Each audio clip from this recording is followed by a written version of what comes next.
반갑습니다. 단꿈TV입니다. 자영업의 종류는 참 많습니다. 변호사, 의사 등 전문직에서부터 옷가게나 액세서리 가게, 화장품 가게, 핸드폰 가게, 음식점, 커피숍, 단란주점 등 다양합니다. 옷가게나 액세서리 가게 등은 특별한 자격이나 요건을 요구하지 않아 자유업이라 말합니다. 하지만 이런 자유업을 제외하고는 면허증을 가지고 있거나 행정기관에 신고 또는 허가를 받아야 영업을 할 수 있습니다. 의사나 택시, 화물업을 하는 사람은 면허가 있어야 합니다. 면허란 특정한 일을 할 수 있는 자격을 행정기관에서 허가를 했다는 것입니다. 의사가 아닌 사람이 의료행위를 하면 불법이고, 자동차 면허증이 없는 사람이 운전을 하는 것도 불법입니다. 해당 면허를 받은 사람이 해야 합법이란 말입니다. 007 제임스 본드는 어떤 면허를 가지고 있는지 아십니까? 살인 면허?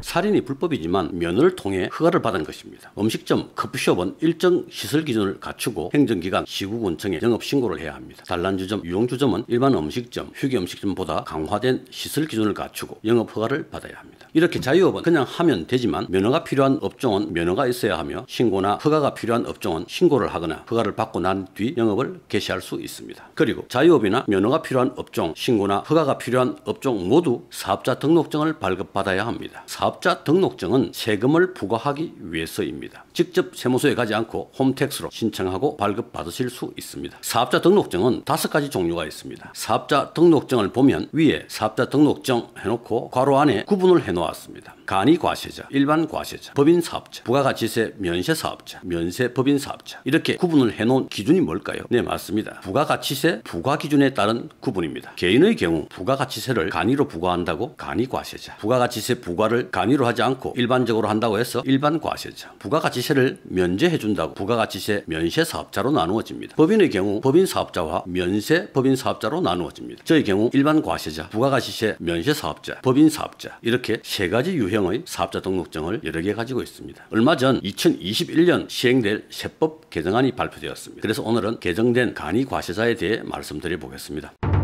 개정된 세법을 말씀드리기 전에 현재 시행되고 있는 간이과세자에 대해서 간단하게 보겠습니다.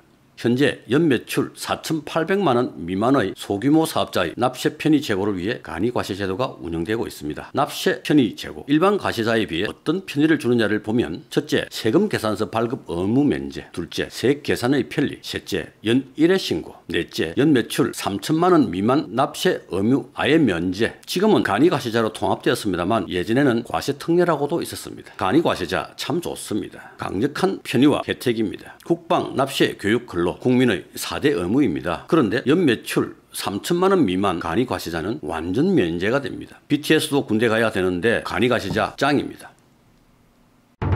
최종 소비자를 대상으로 하느냐 아니냐에 따른 다른 구분이 있지만 일반적으로 엄청난 혜택입니다. 음식점을 예로 본다면 매입에 따라 다르지만 대략 매출의 3에서 4% 정도를 부가세로 봅니다. 그렇다면 월 3천만 원 매출일 경우 부가세는 1년에 1,400만 원 전후가 됩니다. 간이과세 제도는 소규모 자영업자의 세부담 경감 및 납세 편의를 위해서 운영되고 있습니다. 2021년 간이과세 적용 범위 확대에 대한 내용입니다. 연매출 4,800만 원에서 8천만 원 미만으로 기준금액이 상향됩니다. BTS보다 급발 좋다는 부가가치세 납부 완전 면제자 기준도 현행 3천만 원에서 4,800만 원으로 대폭 인상됩니다. 이 규정은 2021년 1월 1일부터 시행됩니다. 또 변경된 부분은 간이과세자도 세금계산서를 발급할 수 있게 됩니다. 기존에는 간이과세자는 세금계산서를 아예 발급할 수 없었고 영수증만 발행할 수 있었는데 이제 세금계산서를 발급해야 합니다. 모두 해당되는 것은 아니고 신규 사업자나 직전 연도 매출 4,800만 원 미만인 자는 예외입니다. 4,800만 원 이상인 간이과세자는 세금계산서 발급 의무를 유지해야 된다는 말입니다. 음식점 같이 최종 소비자를 상대로 하는 사업자는 크게 해당이 없는 이야기겠죠. 이 규정은 2021년 1월 1일부터가 아니고 7월 1일부터 시행됩니다.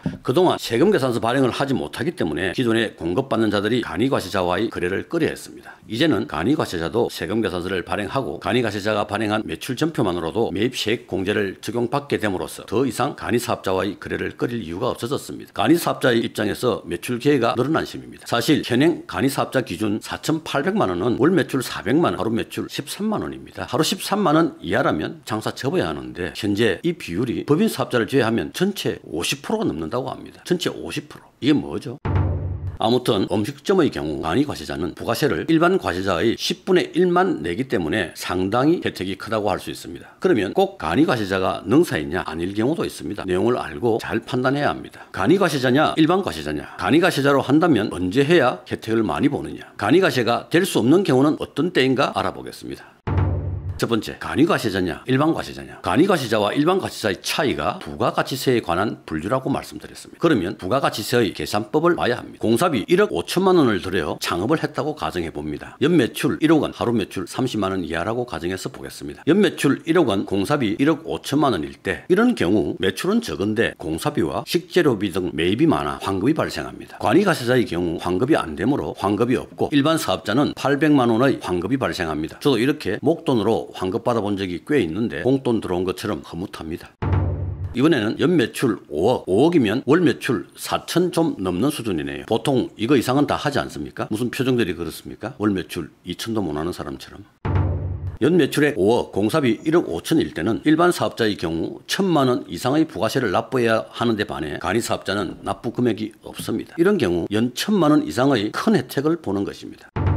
잠깐 여기서 시설이 다 되어 있는 곳에 들어가서 공사비를 쓰지 않고 매출 5억을 올렸다면 어떻게 됩니까? 일반 사업자의 경우 2,500만 원 이상의 부가세를 납부해야 하는 반면 간이과세자는 2,500만 원 이상 되는 부가세를 내지 않아도 됩니다. 사업 개시 시점만 잘 잡으면 3천만 원 이상의 부가세 감면 혜택을 받을 수 있습니다. 결론적으로 생각하자면 공사비 등 초기 투자가 많은데 그에 비해 상대적으로 매출이 작다고 예상될 때 일반 사업자로 신청해서 환급도 받고 5년간 감가상각을 통해 소득세도 줄이는 편이 낫습니다. 하지만 일반적으로 초기에 큰 투자 비용이 들지 않고 높은 매출이 발생할 경우 그 혜택은 극대화될 것입니다. 최상의 경우는 초기 비용을 전혀 들이지 말고 비어있는 가게에 들어가서 간판만 달고 연매출 5억 원 이상, 10억 이상, 아니 그 이상 이런 혜택과 편의 때문에 일각에서는 간이과세제도는 탈세를 조장하는 왜곡된 제도다. 조세 논리가 적용될 수 있도록 간이과세제를 폐지해야 한다는 목소리도 거셉니다. 저도 사실 간이과세자분들 보면 배가 아픕니다. 배고픈 건 참아도 배 아픈 건 못 참지 않습니까? 아무튼 모르겠고 일단 혜택 다 보시기 바랍니다. 두 번째, 사업자 등록의 시기. 진짜 매출 규모가 현행 4,800만 원, 내년부터 8천만 원 그 미만으로 유지되어 계속 간이과세자로 남을 수 있다면 아무 때나 해도 됩니다. 연매출 8천만 원이면 한 달에 666만 원, 하루 22만 원 매출인데 그렇게 되면 안 되겠죠. 다들 최소 연매출 5억 이상, 월 매출 4천만 원, 하루 130만 원 이상은 해야 하지 않습니까? 그럴 경우 사업자 등록의 시기가 중요하다는 얘기입니다.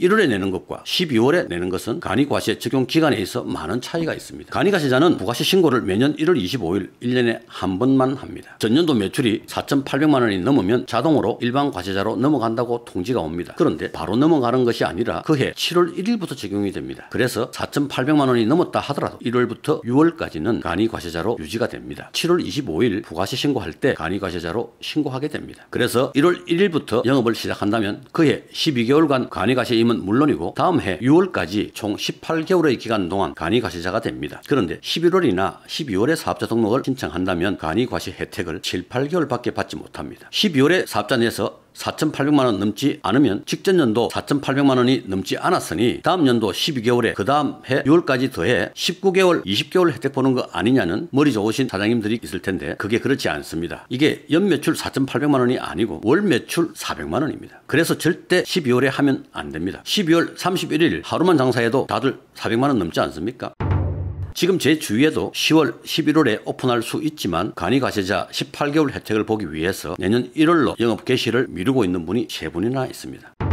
세 번째, 간이과세자가 될 수 없는 경우는 어떤 때인가? 첫째, 일반 과세 사업장 보유 사업자가 사업장을 하나 더 낼 때 현재 일반 과세자인데 사업장을 하나 더 내면서 간이로 하려면 안 됩니다. 다시 말하면 일반 과세 사업장을 하나라도 갖고 있다면 간이는 안 됩니다. 간이과세자 사업장을 하고 있는 경우는 가능합니다. 이 경우 두 사업장의 연매출이 현행 4,800만 원, 계정 8천만 원 미만이어야 합니다. 두 번째, 국세청장이 지정한 간이과세 배제 지역 내에 사업장이 있으면 간이과세 적용이 안 됩니다. 그래서 먼저 관할 세무서에 문의를 하는 것이 좋습니다. 세 번째, 일반 과세자로부터 양수한 사업. 이 경우 자세한 요건은 검토가 필요하겠지만 일반적으로 안 됩니다. 나머지 광업, 제조업, 도매업, 부동산 매매업, 전문직 사업자 등 업종에 따른 배제 기준이 또 있습니다. 고가를 취급하는 업종도 간이과세자가 안 됩니다. 정리를 하자면 이렇습니다. 간이과세자로 사업자 등록을 한다. 사업 개시를 2021년 1월로 하여 2022년 6월까지 18개월 동안 간이과세자의 혜택을 본다. 초기 투자 비용을 최소로 하고 연매출액 5억 이상 올린다. 끝.